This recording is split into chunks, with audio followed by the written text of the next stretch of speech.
That well-known children's toy, colorful snap-together bricks, imaginative structures, funny movies, and the painful reality of their sharp edges when you step on them in the middle of the night. They will also serve to help us understand belief systems, believe it or not. For family road trips when my boys were elementary age, I'd buy them a Lego starter set, like a vehicle or a building, and it typically included a person or two. These starter sets were usually part of a larger set sold separately, like Star Wars themed play sets and superheroes. After my boys gave a valiant effort to follow the instructions, I would eventually be the one to put them together so that they could play with them. I'll admit I kind of lived through my boys with these toys because I didn't have Legos when I was a kid. And face it, they're fun. We apparently went on quite a few road trips because we collected quite a lot of Legos over the years. In fact, today we have a huge tub of Lego bricks that were all once a part of those starter sets. From this tub, you can build anything your imagination can come up with. If you dig and also have the parts list and the instructions and time, you might be able to find all the pieces to the original design from a particular starter set, but it'll probably take a while. Lego sets are a good analogy for how the brain works regarding belief systems we build from experiences and memories. You might say that our brains start small with only a few bricks to play with, like crying when hurt or hungry and sleeping when tired or helpless. As we experience life before words, memorable events that occur in childhood get stored as starter sets of associations. As we mature and our brain develops, we have more bricks available, more words for our experiences and fight or flight options, more sophisticated starter sets collect to make bigger theme sets our lives, and eventually the memories and experiences, or the bricks, get mixed together, blending with new memories and experiences to where it's harder to locate the original starter sets, like my Legos tub.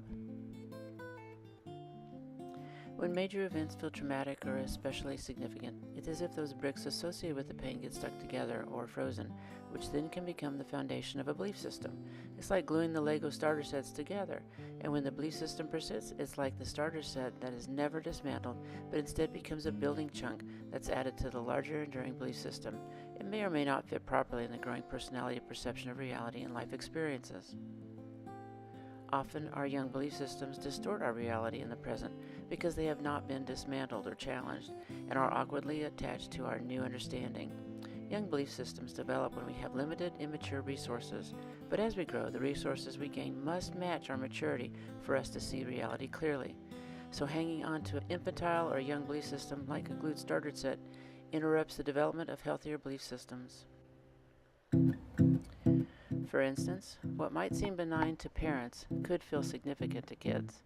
Let's use diaper rash as an example. Diaper rash is painful.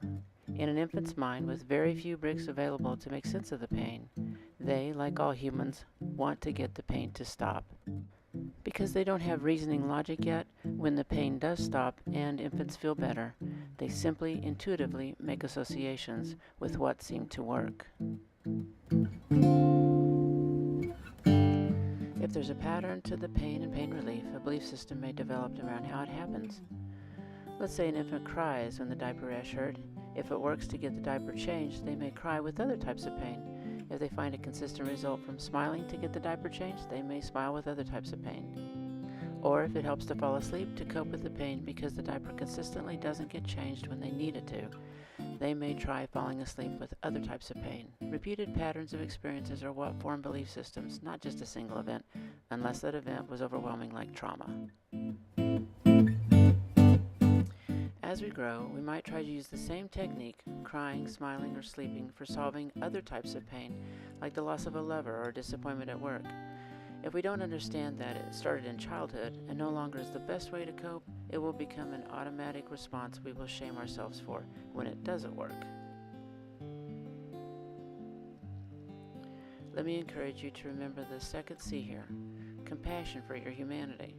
When exploring your belief systems, you may be tempted to judge yourself, when in reality, your childhood starter set of limited, colorful memory bricks for any given event helped you survive emotionally, psychologically, and sometimes physically at the moment. If you're still here, it worked. When all of our starter set belief systems from childhood get mixed up together, it takes a long time to identify them and sort them out, just like the big tub of Legos my boys have collected over the years. But with curiosity and instructions, those original starter set belief systems can be discovered and dismantled or challenged if they don't work anymore.